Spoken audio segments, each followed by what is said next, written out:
Bengi mar KCB olando sir mar omenda maromo $1,800,000 ne riwruok mar Athletics Kenya motelo ne piem mag biro bago e tuke ma higani. Sir makama obiro e kinde ma Athletics Kenya ikore ne piem mag National Athletics Championships ma ochan e kind tarik 25 gi 27 dwe ni alap ma Ulinzi Sports Complex e kaunti ma Nairobi. Honored to join you this morning as we unveil our sponsorship package for the upcoming Athletics Kenya events. And today marks not just a sponsorship, but rather beyond an announcement. It is also a celebration of Kenya's proud athletic heritage, as well as exceptional talent that continues to inspire us all. So allow me to express my sincere gratitude. Let me take this opportunity to welcome all of you, to invite all of you to come and witness.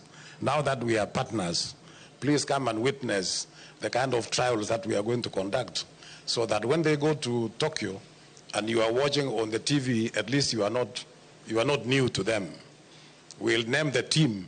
We'll name the team immediately after the trials, so that everybody knows who is going to represent this country in Tokyo. We have it officially.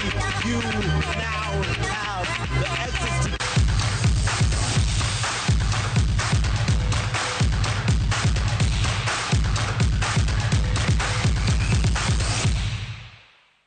Erokamano nyako Ramogi.